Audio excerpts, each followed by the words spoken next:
And he was saying, like, are you living behind a mask? I was America's most wanted. Like, at the time. All right. Welcome back to the Tim Teaches podcast. I'm your host, Tim McCoy. Today I am joined by the one and only Cain Vincent Dyer, a former Marine, America's Most Wanted superstar. And now he's featured on the newly released Gaia Docuseries Plant Medicine, which follows 7 people at Rythmia Life Advancement Center on their Ayahuasca plant medicine journey. Brother, thank you so much for joining me, man. Man, listen, first, I want to apologize for it taking a year and some change to even get on here, man. That is all me. I apologize, brother. Full accountability. But I tell you what, man, we got so much to talk about from then to there to now. For sure. Honestly, it worked out perfectly because the docuseries was just released yesterday. So, I mean, it's divine timing. Person I want to talk to is my brother, man. I gotta talk to one of the fan members first. A little bit about you, if you wouldn't mind, people who haven't heard from you or know who you are. You got a hell of a story. Can you kind of just introduce yourself for me? Yeah. I'm Cain Vincent Dyer, and beautiful journey with just deep valleys, man. And some of the lowest valleys that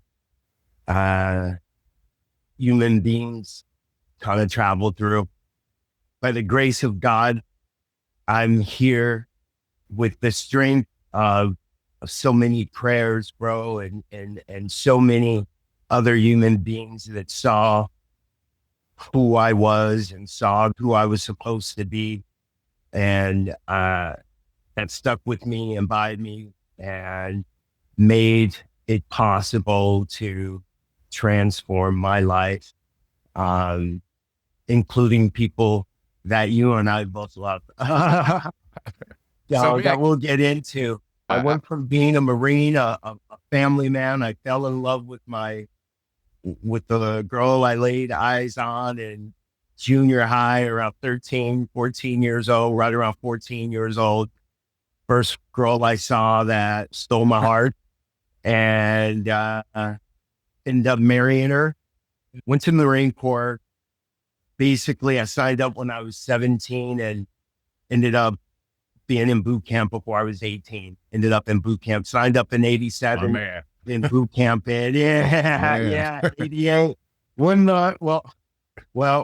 let's just say this, because I love my devil dogs. I love my devil dogs. Even when we may not have the same politics or be on opposite sides of politics or whatever it is, bro, I always love my Marines, bro.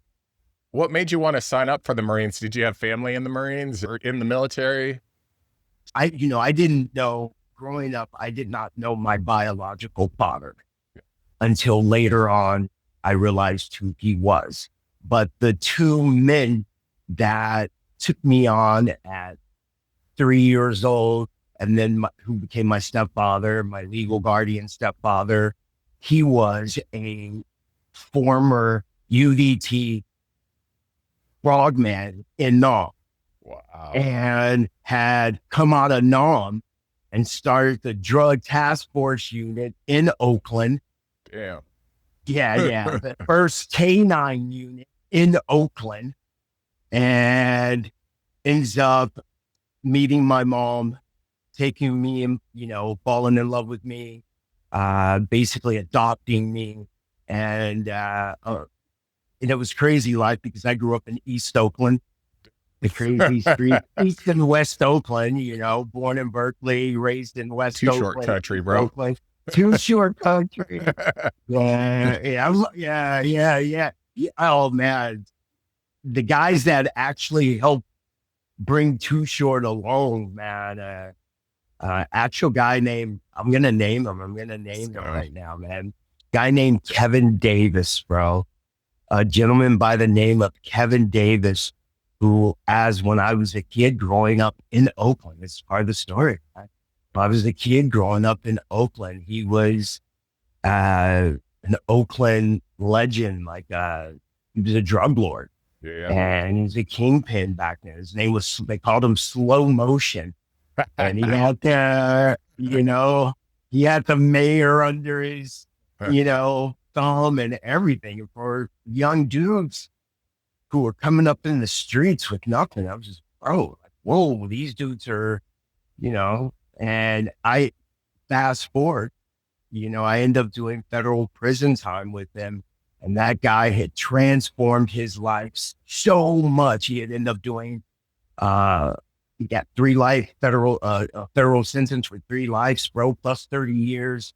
And I tell you what, man, that guy was one of the men that when I went to prison, I was able to see a man up close and personal transform his life with no carrot in front of him,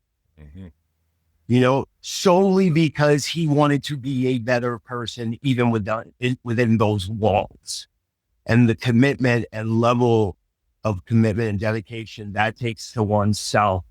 I got to watch him do that transformation while being completely respected by his peers and colleagues still, but choosing to guide his troops, the guys from the Bay Area, into peace and reconciling their differences through conversation. I got to see it. So it was one of the places I got to see transformation solely out of wanting to evolve, do it, Whereabouts were you? That was in Lompoc, USP. So listen, huge shout out, man, to Kevin Davis, who is he ended up getting those life sentences off of him.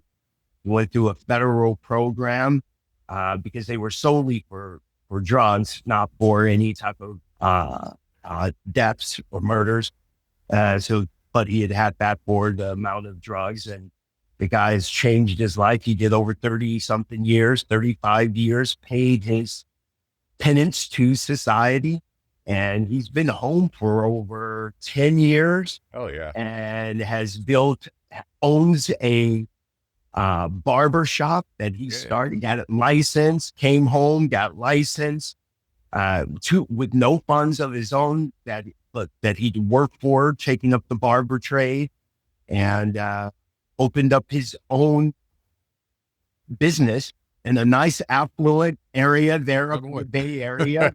And, he's got some of the Bay Area celebrities, like you're talking about, Too Short, the guys that go to him, a lot of the ball players, the Currys and stuff like that, they support him.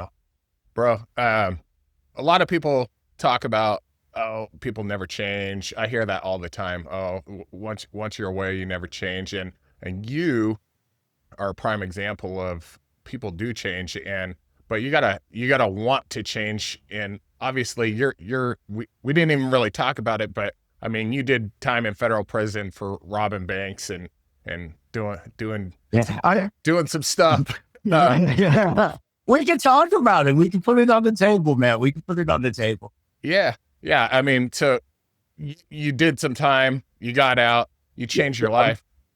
Coming out of the military, man, and some transitioning there, got into a situation, a beloved family member, knew he was absolutely doing wrong. There's never been that, he didn't know. He knew he was doing something wrong, had absolutely no clue of the capacity of the weight of it.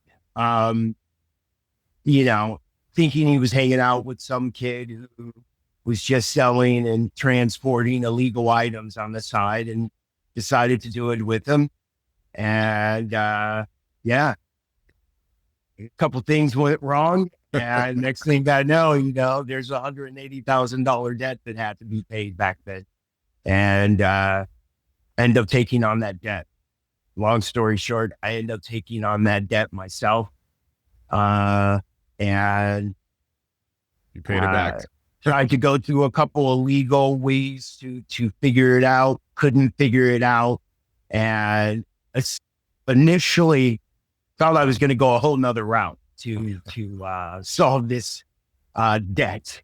And when that just wasn't a possibility, one of the people that I owed the debt to had said to me in really a cynical kind of way, like, hey, you got this skill set. They did their homework, kind of knew about me, knew about my family, just from the relationship that my brother had with them, and called me a soldier boy. Like, you can come work for us. It's like, oh, that's not going to happen. It's kind of how we got here. Told me to use my skill set to go rob someone. That wasn't even to harm someone personally and innocently. It just never was never ever was even a thought of it being a solution. So when they suggested it, it was crazy. But when I said, hey man, I would never do that. I would never do that. Well, listen, man, go rob a bank. And, made sense at the time. Even though at the time I was on a high horse and argued back, like, rob a bank or whatever. Essentially, I didn't think I would do something like that. And not long after, ended up absolutely doing my first bank robbery. And it took 6 banks to pay that debt off. And what I will say about that organization is once I paid that off, never came back into play in my life in that situation. Ended up bumping into their sect in prison and everything else. And always had a decent relationship with them, or actually a really decent relationship with their people, always respectful to me. But during that time where I owed that debt, I had to take care of that debt. And once that debt was done, I never looked back with them. And I always say the first 6 banks that I did, I'll always stand on. I felt in that moment I had no other choice. And I mean, people can judge what they want to judge until they're in the situation. You're in the situation, so you think your family is going to be harmed, whether it's justified or not, their actions or not, and you have a way and a skill set to protect them. It's a hard space to be in, but I think typically the average man would do the same thing. Yeah, 100%. So if it was my brother, I get it. And unfortunately, bro, one of my biggest sins is that I looked at that solution, Tim, as a victimless crime, because I believe I'm going into an institution where I am 100% going to make certain I don't harm physically an individual. So they should know that, They should understand I'm not going to harm them. This is a show. This is theater.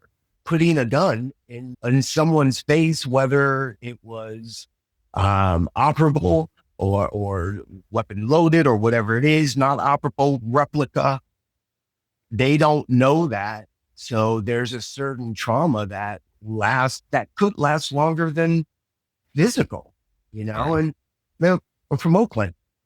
I didn't understand at that point. There are people that had lived normal lives where they don't experience those things. So maybe putting a gun in their face will keep them in the house for the next 20 years. We got a solution for that though, right? We got a solution. We can help them out. Right? We got a solution for that, man. Yeah. Help that trauma. Right? Yeah. Which is part of this right here, man. It is. Man, so you wound up in LA and you got hooked up with Michael Beckwith, is that right? Man, I tell you what, so much of my transformation, evolving, growth, God has used some really instrumental men. And while I was in the middle of, like I said, those first 6 banks, man, that was to pay a debt. The rest after that, bro, was all it was all greed, downhill, addiction, this, that. And I don't mean addiction while I'm doing to feed, not doing banks to feed an addiction. I'm doing banks to feed and a different type of addiction, you know, an adrenaline, a soul, a numbing or something. While I was going through that, man, God really kept putting in my life certain men. And while I was at probably my worst in my crime, my worst in my addiction, physical addiction. When I say physical addiction, doing heroin, bro, partying with some of the world's biggest celebrities at that time, being in that addiction during that time, being one of the biggest criminals walking, you know, being dubbed America's Most Wanted at that time. It took a dude to come into my life, bro, who saw something so much more. And one day asked me if I was happy, bro. Asked me if I was happy. And I was pointing to all the possessions were at my house. And we were having a party, bunch of famous people at my house, it was craziness, drugs, everything, you know, Hollywood party, bro. Diddy was not there. Diddy was not Are there. you sure? How much baby oil you got around there? Diddy wasn't there, bro. But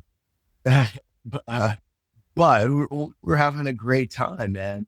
A buddy of mine busted my room, man. A guy by the name of Drew Lang, man. I love you, Drew. I love you. I love you. Thanks for letting God use you as an instrument to save others, bro. Not just myself. This man has gone on to own some of the most successful children homes in Los Angeles and Ventura County. Anyway, I was one of the first people he decided to save. And before he started saving all the teenagers, man, the dude decided to save me. And he listened to God, man. And someone he had been dating had started going to this spiritual center. And man, God just knew that I was not going to hear someone come to me from a religious standpoint. Yep. My heart was just, boom, shut down, man. Absolutely shut down. I wasn't going to hear Christ from anyone. I wasn't even going to hear God from anyone, bro. I was just, a lot of things had happened in my teens. A lot of things were going on in the Marines. I had seen so much darkness from coming out and moving into this life. Being in this life I was in now, I've been exposed to so much darkness. So my whole relationship with God was like nada. And that door was completely shut. That heart was turned off, man. And literally God used Drew to ask me one day at a party at my house, like he asked me, was I happy? And I was like, yeah, look at everything around me. And he's like, no, are you happy? I was like, bro, look at everything. Look at all this stuff. And he was like, bro, all this stuff means nothing to you. He's like, all this stuff is to feed the vampires outside your door right now. And I was like, bro, you're really effing up my heart right now. What do you want? Like, what do you want? Right? He's like, I want you to go to this place with me. And I was like, F you, F that, F this. Nope. I knew he was trying to take me to church. And I was like, nope. And he wouldn't leave, bro. And it finally got to the point where I was like, listen, if I say yes, will you leave so I can like keep partying? Enjoy my party. You're killing my vibe. You're killing my vibe, bro. And he said yes. And I said, fine, I'll go. I promise. And boom, that was my word to my bro. And he's like a bro to me. obviously one of the only people that were trying to suck my soul away. Yeah. He wanted to see my soul intact. He had found this place, takes me there. And I get there, bro, and I'm almost cussing him the whole time. Like, I know this fool's taking me to church, bro. I'm kind of like irritated with him. I'm going like 110 on this expressway. Maybe we'll get into an accident. He's not going to get to church. Gets me there, bro. I immediately don't think it's a traditional church because I see some things. The church looks like the Benetton flag. You know, just like every single race. And I was like, it kind of looks like the Bay Area, but like these people just look even different. Like, then I start seeing like, you know, just different preferences, holding hands, walking. I was like, okay, this definitely isn't a church I've kind of been to. Like, right? Go there, man. And a couple thousand people.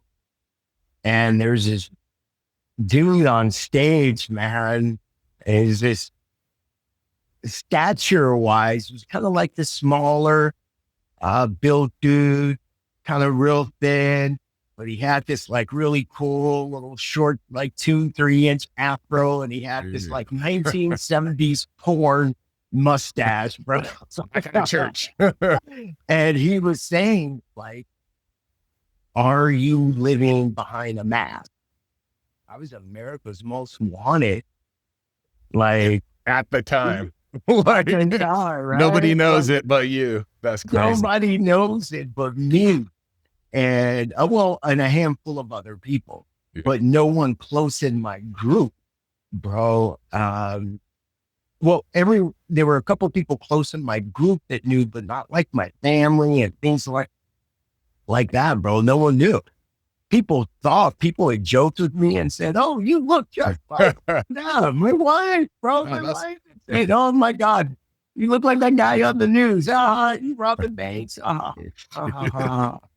Bro, because it was just, you know, they did it at a time where it was just a weird time where no two people could identify the same person. Yeah. Racially. White people would go, oh, it was a white tan dude. And black people would go like, no, he was a brother, but he was just light skinned. And Hispanics and Latinos be like, no, he's ours. Well, Middle Easterners be like, he was Middle Eastern. Yeah. Like he's there. Like, whoa. So I fit everywhere, bro. Pacific Islanders were like, no, please, you know. So I just fit everywhere. I was Puerto Rican. I was this, bro. So I became this anomaly as far as we were at a time during that time, everyone was described by race. Everything. That's how you identified people. They were race. They were black, white, da. And all of a sudden, I didn't fit in any of these categories. So even when they would try and describe me on the news, it would always be something else. So, dark-skinned man. Yeah. It was just like, and I mean, you know, you've been around me, bro. Yeah. Outside of like blonde hair, blue eye, white boy Hitler, you're like, what's he like to do? I could fit in almost. I mean, that's pretty dark. Yeah. Like, I mean, I can't fit in like, you know, the 6'4" African dudes or the bleach hair blonde Third Reich guys. I can't fit next to those, either one of those, but everything else I kind of blend into, you know? But bro, so it was really, really hard. And it was to identify. The law enforcement had run into a couple issues of their own that screwed their witnesses up. So even when they did think they had eyes on me, they couldn't, no one go on. So go ahead. You roll into Agape because, I mean, I don't want you to have to blow up too much of your time on there's all kinds of awesome documentaries on your story, and people need to watch those. Like, they're freaking cool. And you probably have some other stuff coming out, but Man, I want to get into the healing portion of like, so you meet Michael Beckwith, and Wow. how long were Yeah. you at that church for, and then what happened? So, and here's the thing, bro. Sometimes certain healing happens overnight and Yeah. certain healing takes time, right? Yeah. Certain healing takes time. I really believe the medicine is one of those instruments that had I taken at one point, bro, I would have missed so much Yep. pain or so much other experience. Not saying I wouldn't have the same wisdom, I just will, or the same experience I have now, but I think I could have missed some other things that I kept saying no to that I didn't understand. I had to see go through, but whatever it is, bro. But I bumped into Michael. I was from the day Drew took me to Agape. That Sunday after the service, I waited for him, and they can go to the documentary and see what I asked Michael. I asked Michael something really, really funny. In reference to him giving me what he had and what he knew, all his information.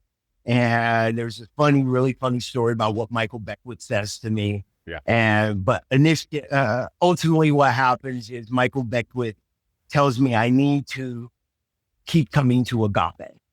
Like basically tells me, keep coming to Agape and I'm going to find who I'm looking for. He knows I'm searching for, truly, he knows I've run away from God. Yeah. And he knows my heart needs to be broken open. So he just tells me, man, listen, here's what you got to do. Be here every time these doors open. And I follow that advice. And it's crazy, Tim, because I was so entrenched in what I was doing. There was a period where I was going to Agape every time the doors open, like 2 services on a Sunday, service, Wednesday night service, and I was going to whatever week. But bro, I was still engaging in major crime. That's the yin yang, man. Hey, I'm so sorry, my dog. Oh, it's all good. I hold on right quick. Yeah. I'll switch off these headphones. Yeah, no problem. Is that better for you, Tim? That sound right there? Yeah, I think so. Every once in a while you cut out and it's all good. It's perfect. Okay. Because I run it through audio stuff that'll clean it up, so it's all good. Okay. I was gonna say I can try and hang these up, but I won't. They'll just probably, if it switches back over, you know how I'll let you know. Yeah, just wave me down or something. Yeah. But I did, bro. I went there, and the more I went there, the more I found myself convicted. The more my spirit was convicted, the more I was hearing how disconnected my soul and my spirit was, and how I personally was separating myself from God. That God wasn't separating itself from me, but I was running from God. And you know, and in that space that I chose to run from God, bro, I ran to really dark spaces and embraced those dark spaces for a while, man. And I can see how much I learned from those experiences, but I also see how much time it destroyed. I also see the damage it's done. So it is so important for me to get this message out, man, to guys that are, especially, you know, I'm 55, to guys that are younger than me, that are in their late 20s, in their early 20s, in their 30s, bro. in their 40s, in their 50s, go get healing. Go get healing. Go get something. If you've been under a therapist for 5 years, 10 years, if your religion that you have grabbed hold to hasn't fulfilled whatever it is that is aching you inside, keeping you in a manic depressive state, in a not good enough state, man, you gotta go do the medicine. I'm not saying if you have mastered your life and you have healed those wounds, cool, bro. More power to how you did it, how you're finding it. Teach the other guy that then. But if for those that have not found their way yet, man, and they are stuck in a space that does not benefit them, their families, and the planet, because they're not doing what God has put them here to do, they got to go do the medicine. Because I believe the medicine, brother, is created by God. And this is for all my Christian bros that are out there. It's for all, I'm going to address. Can we put the heat on, bro? Yes. Let's go. Can we put the heat on? How controversial do I got? Let's go. Okay. For all my Christian brothers out there, bro, I am a follower of Christ. Yep. I rep hard, bro. I rep hard. I stand on it. It's not a hill that I will die on. It is a hill that I will live on. Okay. Yeah. However it is, whether my head is taken off on that hill, I will live on that hill. My spirit goes to God, to Christ, bro. That's what I believe. With that said, I believe that God created this medicine for us. Yep. Especially for when we have been separated from God and we can't necessarily hear the voice of God that tames us naturally and tames us. It's the world has put so much into us, even coming from the best circumstances. You have men that have some of the most doubt about themselves because everything around them is seemingly perfect. So they've had to live up to this perfectness, where at least us that are from the lowy depths, and we're expected to be lowy depths, right? And so all of us suffer from the bottom pit to the top, bro. And with our issues of stepping into our manhood, our masculinity, the purpose that we're here for, to provide, protect, and serve, bro. And to serve first our families that we create through the flesh, and then second, the ones that we adopt, that are ours, that are our thinking, that are our tribe. Those become our brothers just as much, and we protect their families, and we protect this community in the most highest loving vibration. But also be ready to fall on those swords, man. Yeah. To be willing to fall on those swords and have the masculinity to do so. And this medicine, bro, led me back to God. Like, it led me to the teachings of who I feel, Christ, and what I feel it to be. And I feel that even in my Bible, so all my Christian bros out there, bro, you can go to your Bible and it will tell you, bro, that the seeds, the natural seeds and the herbs that were put here, they were put here for our sustenance and our healing. Man has corrupted those things, bro. I'd rather go do an ayahuasca plant any day of the week than to put a certain, this isn't Tim, this is Kane speaking, than to put some type of harsh core Western medicine in my body 100%. That they say is going to cure me from whether it be a physical ailment or a psychological ailment, while it's tearing down the rest of my body with the poisonous poisons that Western medicine has created. Do I think there's an absolute place for Western medicine? 100%. I think it helps. I think it heals, but I think it has been abused to the point where it has turned us into victims, and real victims, real physical victims and patients for life, through so many different channels.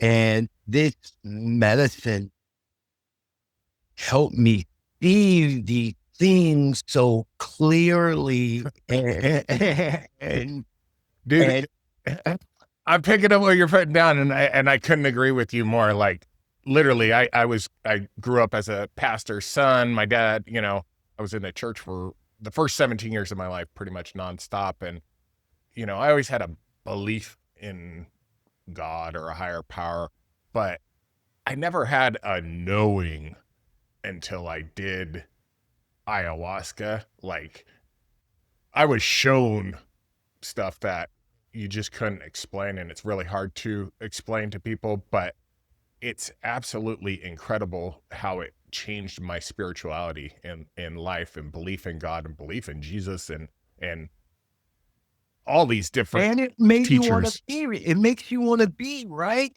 Yep. The man it makes you want to be. I want to be so much like Christ, bro. Yep. I want to be so much like Christ that my neighbors are safe around me, that my neighbors always feel welcomed by me and protected by me, that when the enemy knocks on the door, that I'm okay with going and opening it. Yeah. Let's go.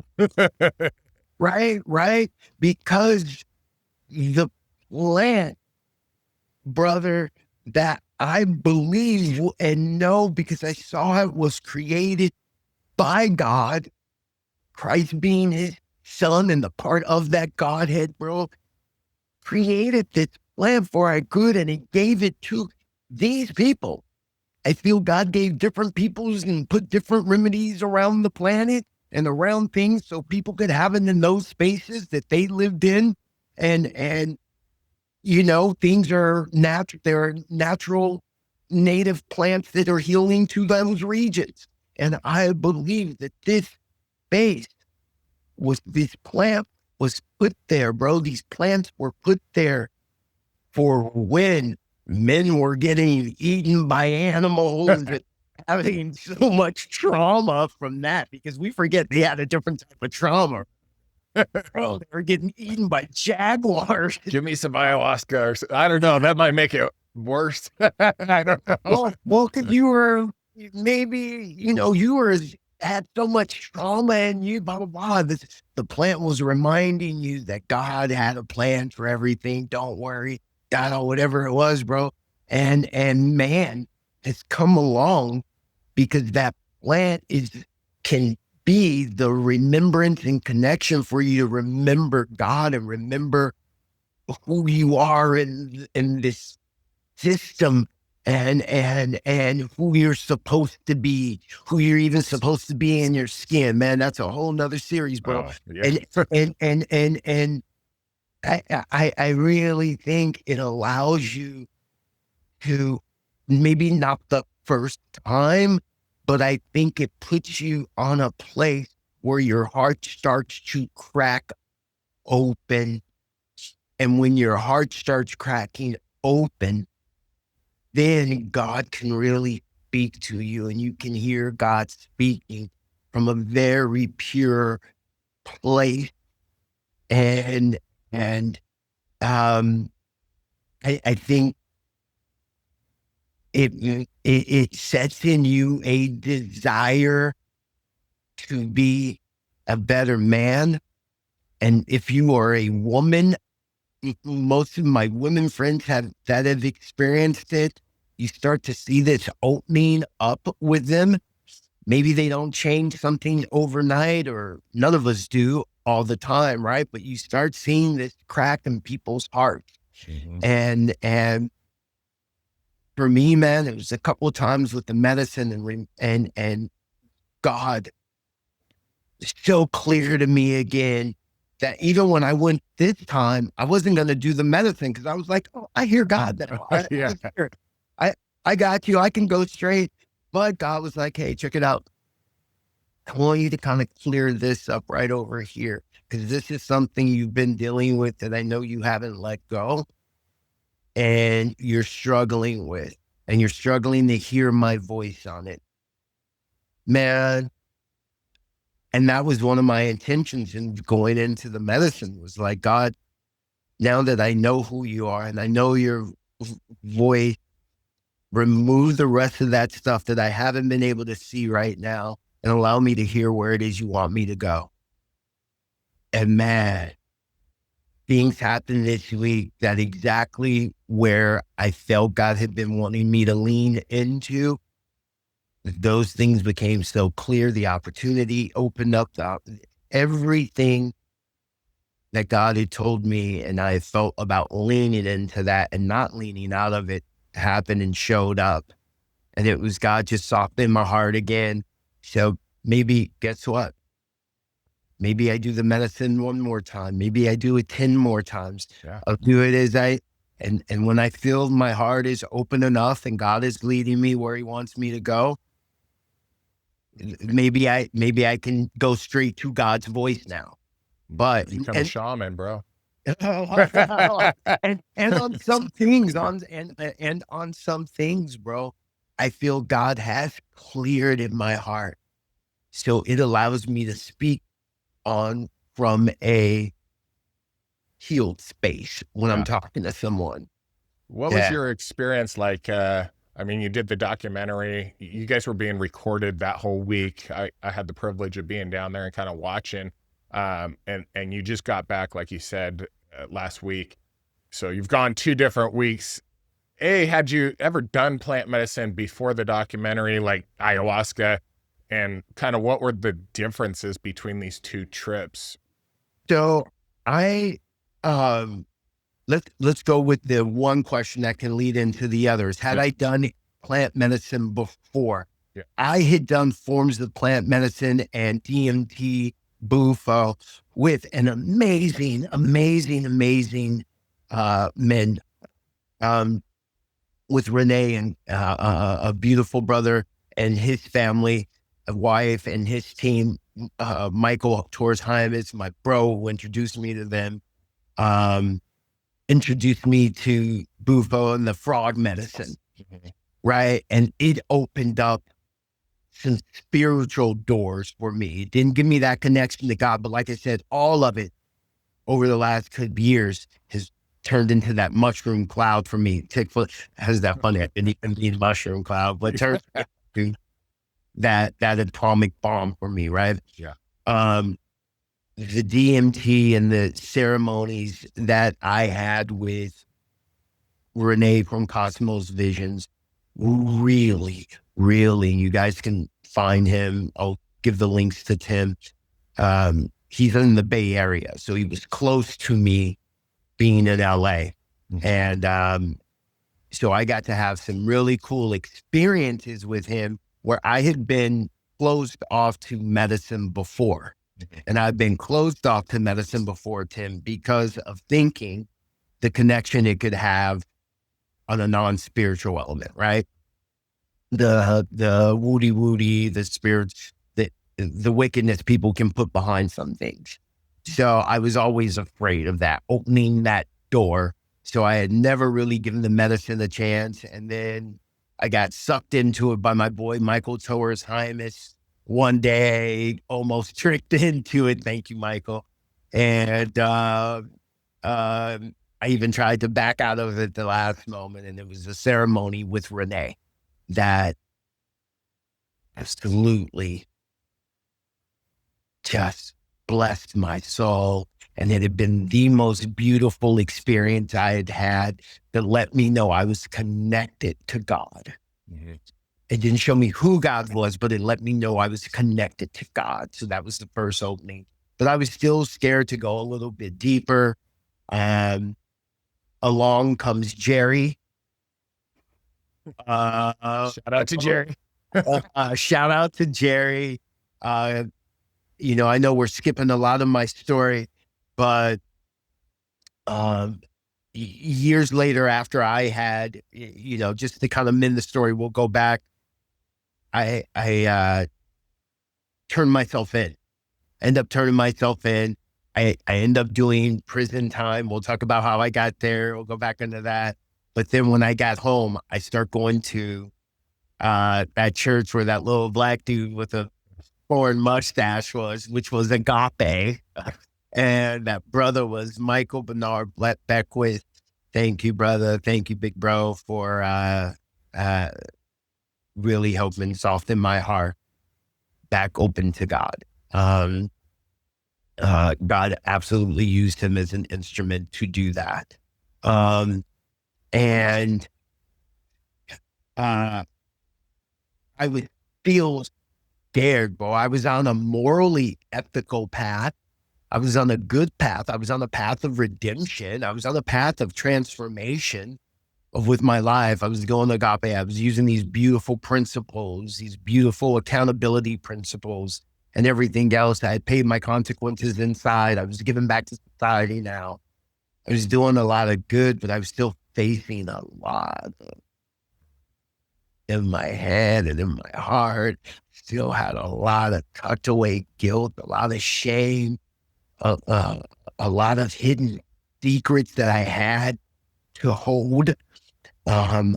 Still that maybe there's some there that I have to hold though, but not knowing how to deal with those things, not knowing how to let certain things spill over into every other of my life. Even though I was trying to be good and had the great intentions and even doing a lot of the great actions, I was still being tormented in my head, and let life hit me the hard way, bro. I got a skill set. Yeah. How do you control not letting that guy come up from up under the staircase when times are hard? Yep. Who do I need to be to keep that dude in check? Not just who do I need to be to keep the next dude in check who's trying, who do I got to be to keep myself in check when I don't want to say yes to God? And the medicine has really helped me take my ego out of those situations and see that my whole purpose is I'm here for God. So everything that I do in life now has to be fulfilling to God. What is fulfilling to God? Taking care of his flock, taking care of the people that want to be taken care of, that need to be taken care of. You can't take care of everyone. There'll be some people who don't want to see the truth, will push against the truth, push against you helping them. And we got to extend compassion. We got to extend compassion, even we got to extend compassion to our enemies. My Bible tells me I'm not even to celebrate my enemy's death. I can celebrate our victory, but I'm not to celebrate that person's death. Unless, they were absolute evil, then I can celebrate the destruction of evil. Other than that, man, I got to let God, my thing is to be a bridge to bring everyone back to God. Those that have done no morally harm to anyone, but maybe have done, physical harm or something, but has done spiritual harm to someone. Yep. You may be the big CEO who's never been to prison, the Harvard graduate, whatever, the big attorney who's never been through the hood, but you have your own demons that you've had to face, fight, or you became. And I feel like if you have a separation towards God, which so many of us men do, even the good ones, man, some of the best men that have had to do some of the worst things have had a separation between themselves and God, bro. And the medicine just reminds you so much. Yeah. And it ain't easy. It's hard work. You're putting in work. People ask me, because I've gone down there 5 times or something now, and people ask me like, well, what? So it doesn't work? Why do you keep going back? And it's like, dude, you have You just don't understand that. Every time I've gone there, I've learned more and more about myself. I've become closer in my relationship with God and, my higher power. I've brought other people down there and seen men and women healing themselves over and over again. And they just like, it's undeniable. It's like, I'm like begging people, you gotta, we're not making money off arrhythmia. I know a guy, but No, I know a guy, but really, I mean, yeah, it's incredible. Like it's so but hard watch it. Let's be even clear. That guy that stands to make $8 from Rythmia has sent every single one of his family members and their extensions because he believes in the healing and the light and the connection that it can build to the source, to God, that he has invested his own, not just his own money, but he has had his own flesh and blood family go there to be healed in that way. Yeah. And man, that's how we got there. That's how we got there. Cause I didn't even get there the Michael Beckwith and Jerry Powell way. For everyone, Jerry Powell is the absolute beautiful soul and just being and I gotta always mention my Brandy. They are part of the team along the two, and they grabbed Michael Beckwith to incorporate a lot of the spirituality of it and the blood up vein of that, and they came together and created this beautiful, beautiful place called Rythmia. And right where you can really go, and it's not their way. It's not the way that Michael Beckwith was teaching. It's not the way that Jerry was going. It's not the religious way that way. It's not the way Brandy saw. They helped, because medicine was already created, right? So they helped create space, and they brought in those people that this has been indigenous to for 5,000 years. And they didn't just bring in that Malibu shaman. It's all of a sudden spiritual now.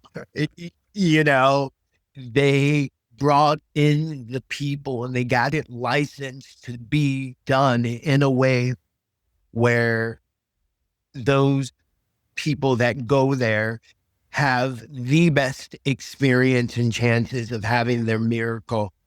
And here's what I know, bro, 100%, being there now multiple times and being in the big size groups I've been, which is what you were getting to, right? I had two different experiences. The first experience is I was part of a kind of panel to say, a recruited group to have this experience that focused on something specific, so forth. And we knew there would be certain interruptions due to having to capture certain things, right? That aren't ordinarily captured in those moments. That even could take away from some of the sacredness of it and even our experience. And here's what I know. Stash and his crew, Stash, Lindsay, Jennifer, Will from Good Day Films, did such an incredible job. Nick did such an incredible job at being able to film things from a space and a distance. Now, there were times 100% where, we would come out, they experienced something, but you had to, in order to even just capture any of it, you just to be able to show a little taste, you needed to be able to capture those things. And for the most part, we all were kind of able to block out because we were so into it. You're so into it. It's like nothing else is around you anyway, even in a normal city, except for that one person who's fighting their self for an hour out loud, and we have to deal with that. Well, oh, bro, my favorite way. Hey, you people, you guys will end up saying, man, I skip all over the place. Stick with it. So one of my all-time favorite experiences, the trip, outside of the difference of last time, it was very, I'm doing this for a reason. I need to have this. I need to have an experience for a reason. I'm here for a very important reason, even not just to film it, just for myself. I need to see if this is going to work and blah, blah, blah. And I'm finally ready to face it. So let's see. So there was a lot of pressure on it. And I'm doing it around strangers. Mm-hmm. There were people that were administering it. I knew loved me because I knew some of them from my background, the Jerrys, and when I say administering, I'm talking about the classes, the John Jacobs. I'm talking about some of the facilitators of the program. These people knew me, I knew them, so I knew I was in the safe space. Reverend Kim Novak, oh my God, right? These are people that were with me at Agape that I knew I could trust. So I had that the first time, but it was still like I was kind of there on my own. And I'm with this group, but I'm getting this separate experience on my own and this individual thing I need to find. And so it was very, very different. And then, coming out of the experiences, you had a camera in your face, which needed to be. And I just really need to commend Stash and the team for the beautiful work they did. I've seen parts of the documentary. Will, that beautiful smile they've always gotten, because I need to say what made them be set apart from any other type of film company is they had experienced the medicine prior to. So they knew the sensitivities that would be there and how to best try to eliminate as best they could, which they did. I really got to commend them to that, because it's a very, very sacred space. And I know people, even some of the people that did sign off on it, were probably, because they weren't directly right there and getting even directly worked on again. Mm-hmm. They were kind of left on the side that it probably could have affected some of their experiences. But I just know that the team, what they needed to capture, I think the payoff and reward is so there, which was one of the other reasons they wanted to use people that had already had that experience already. They didn't want to use, even in the background, they didn't want people there for their first time experience and stuff like that. And I really commend even that foresight, right? So most people that were there understood there was going to be a camera crew somewhere in the background, but I do still think it affected them differently than they probably anticipated. Yeah. 100%. Would you say that? Yeah. I mean, I was going through some shit and come out and, it's like, oh shit, there's lights and shit, stuff going on and people doing interviews. And I'm like, I think my buddy just shit himself over here. And, I'm the guy screaming like, I need some help. What's going on? And, you're like, I just shit myself. Yeah. We coined a new phrase this go round. We called it ass pissing. Oh shit! Yeah, that's pretty accurate. We called it ass pissing. I don't know, bro. If I'm right, that phrase had to be coined by either Colin or Ben, bro. Oh yeah, I think that's probably a Colin. Is that a Colin? Is that a Colinism? Oh, yeah. It's one of those boys, but it caught really fast. So when we were ass pissing, you're embarrassed because you could be ass pissing with something that actually happened to me this go round. Oh shit! They call it not trusting the fart. Don't trust the fart, man. No, I made that mistake one time. It ain't good. Bro, I'm going to tell you another person who softened my heart to this medicine as medicine. Aaron Rodgers, bro. Oh, yeah. Aaron Rodgers. Never met Aaron Rodgers. Don't know Aaron Rodgers. Shout out to Aaron. But shout out to Aaron Rodgers and Sean Ryan, man. For Sean Ryan taking groups of men that, man, which a deadly sin to admit that they have the insecurities and the doubts and the depressions that one had. You know, it's a deadly sin to admit those things. So for those guys, man, to be so brave to come out and say, hey, man, this community is affected by it. We know every other community is affected by it. So it's okay. Here's some of the remedies that we have found. And those remedies were plant medicine. And to stand on those things, even being men of faith, being men of faith, I commend those guys, the Sean Ryans, man. And you got to get on Sean Ryan. I mean, your story, it deserves to be there. Well, I commend that guy. I think he ended his show, but I commend that guy, man. Even so, even admitting that even when he was with the alphabets, bro, how he was running drugs, bro. This guy admits, you know, he admits the dirt. Yeah. He talks about it, bro. He admits how we're split beings sometimes. And for sure, when your connection to God isn't set in place the right, man, we're capable, good men are capable of doing some really bad things, bro. And shout out to Sean Ryan for never making himself look like he was clean as a whistle, but for also showing not just that beautiful, beautiful, heroic sacrifice that he's dedicated and given to his country, but also the immoral side that he became, bro. And when he used his sword for evil, like we all have done, you know, well, not all of us, but like some of us have done, bro. Thank God for men like that showing, hey, I was human in that moment. I forgot that I was connected to God, man. Here's who I am. Here's how I got back. And here's a blueprint of how you can.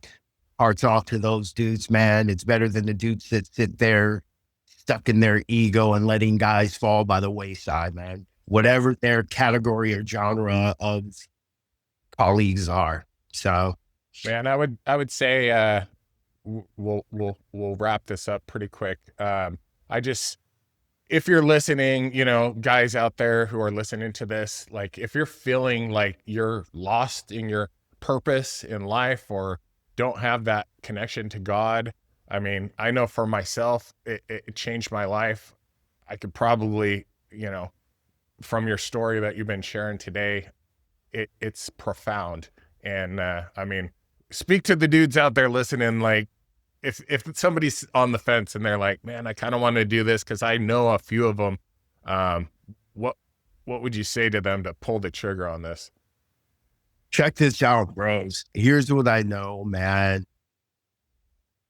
Whether you're in on the dark side or you're in a dark space, and you feel that there's this disconnection that you're moving through, maybe you're a good man, you got moral ethics, and you're doing everything that you think you should, but that thing is still missing, that connection between you and God is still missing.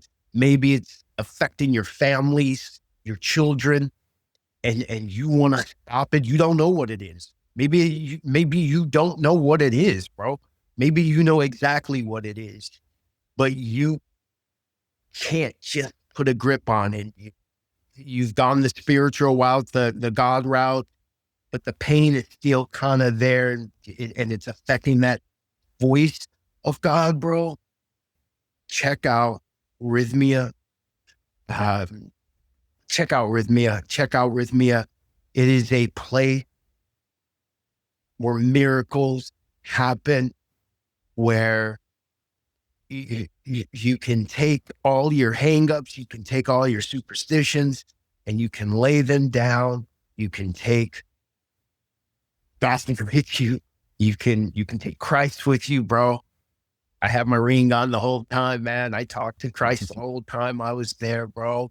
It's nothing evil.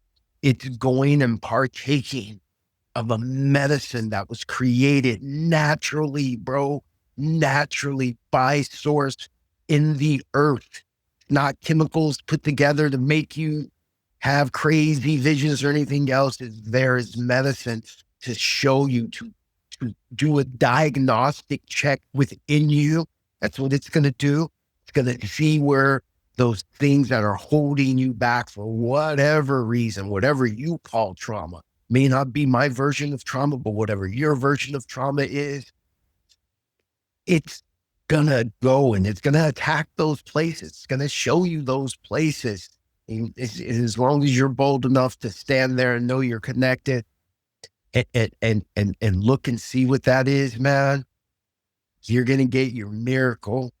You're going to understand why you have to face that, why you've got to transform it. And you're going to be able to step into who you need to be, not just for yourself, but for God, and then for your family, bro, and all those around you. You're going to get to do it in peace. Mm-hmm. And knowing it's a cheat code. It's a cheat code back to your wholeness, bro. Man, you're my brother. I appreciate you so much. I'm so proud of you. And you let me know when we're doing round 2. Man, I would do round 2, 3, 4.